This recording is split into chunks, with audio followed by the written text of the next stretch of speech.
কিয়ামতের দিনে মাথার উপরে হবে সূর্য, নিচে হবে তামার জমি।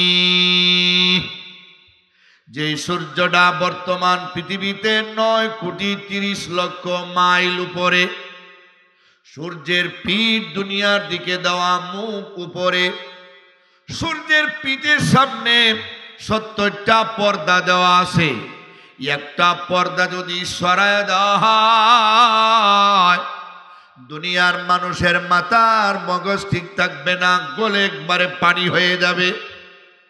ওই সূর্যটা হাসরের মাঠে কিয়ামতের দিন একবারে ফাওকার রাস, মাথার উপরে থাকবে, নিচে তামার জমি, কোটি কোটি মানুষের সমাগম, সামনে পিছনে ডাইনে বামে সুই পরিমাণ জায়গাও ফাঁকা থাকবে না। ইয়াউমা ইয়াফিরুল মারউ মিন আখিহি ওয়া উম্মিহি ওয়া আবিহি ওয়া সাহিবাতিহি ওয়া বানিহি লিকুল্লি ইমরিইম মিনহুম ইয়াউমাইযিন শা'নুন ইউগনি। ওই কিয়ামতের দিনটা এমন কঠিন, মা বাবা তার সন্তান থেকে পলায়ন করবে, সন্তানেরা তার মা বাবা থেকে পলায়ন করবে, আপনজনেরা আপনজন থেকে পলায়ন করবে।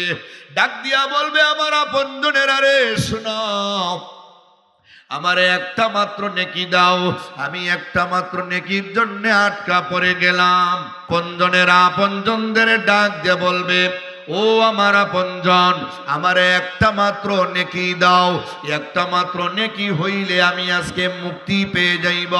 কিন্তু কেউ রে কেউ একটা নেকি দিবে না। আমি যদি তোমারে একটা নেকি দিয়া সাহায্য করি, একটু পরে যে আমি আটকা পড়ে যাব, একটু পরে যে আমি বিপদগ্রস্ত হয়ে যাব, ওই সময় আমারে কে নেকি দিয়া সাহায্য করবে? কেউ কেউ রে নেকি দিয়া সাহায্য করবে না। বাবা তার সন্তানের বিপদ দেইকা দৌড়াইয়া পলাইবে, সন্তান তার মা বাবার বিপদ দেইকা দৌড়াইয়া পলাইবে। ওই কঠিন হাসরের ময়দান এমন কঠিন, পয়গম্বরেরা পর্যন্ত নাফসি নাফসি বলে কানবে, আল্লাহ আমাকে বাঁচাও, আমাকে বাঁচাও। উম্মতের কেউ খবর নিবে না। আল্লাহর পক্ষ থেকে ঘোষণা আর ঘোষণা, লিমানিল মুলকুল ইয়াউম। বলো রে, আজকের দিনের বিচারের মালিক কে? আজকের দিনের বিচার কে করবে? কেউ জবাব দিবে না। নবী রাসূল সিদ্দিক শহীদ সালেহগণ সব থাকবে, নারী পুরুষ যুবক যুবতী আবার বৃদ্ধ বনিতা, শিক্ষিত মূর্খ সাদা কালো পাগল ছাগল, কেউ কোনো জবাব দিবে না। আল্লাহ প্রশ্ন কইরা নিজেই তার প্রশ্নের জবাব দিবে।